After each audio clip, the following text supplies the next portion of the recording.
اگر کسی کی ماں نے یہ سبق دے دیا، امام راضی کو پڑھیے نا، 3 دن روزے رکھے سیدہ فاطمہ نے، مولا علی نے، امام حسن اور حسین نے، لیکن جب بھی افطاری کا وقت آیا دروازے پہ کوئی مانگنے والا آیا سارا اسے دے دیا۔ 3 دن مسلسل روزہ ہے، اور افطار کے لیے کوئی خاص بندوبست نہیں ہے، تو جن کو 7.5 8 سال کی عمر میں عادت تھی نا میرے بھائی 3 دن بھوکا پیاسا رہنے کی، انہیں پھر کربلا میں بھوکا پیاسا رہنا پڑا تو مشکل درپیش ہی کوئی نہیں آئی، ان کو کوئی تکلیف ہے۔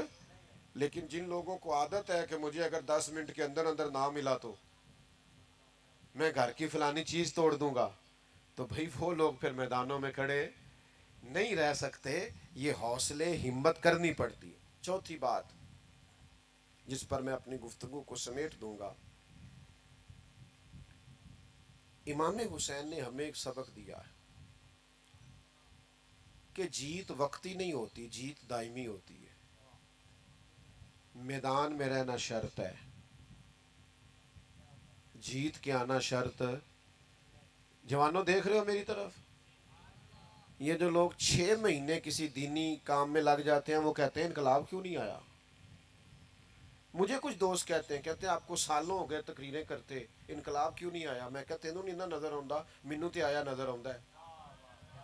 یہ دیکھو نا، یہ بے موسمہ پھل ہے، جوان ہی جوان آئے ہوئے ہیں سارے، یہ انقلاب نہیں۔ یہ دیکھو کس طرح کھڑے ہیں چاروں جانب،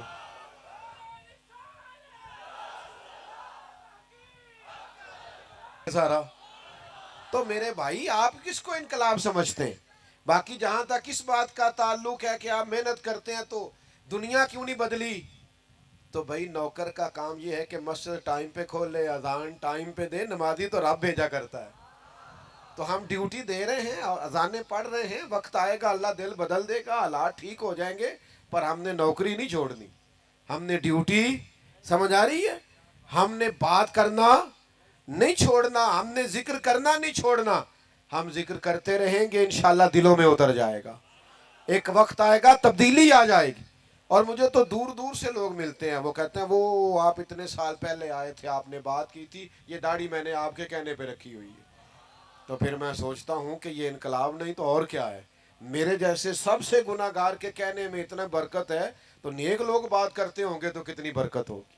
تو میرے عزیز، امام حسین نے ہمیں بتایا ہے کہ تم ڈیوٹی کر جانا، 4 سال یزید رہ بھی گیا نا تو انشاءاللہ تعالی نام حسین کا ہی رہے گا، انشاءاللہ وقت آئے گا کہ ذکر حسین کا ہی رہے گا۔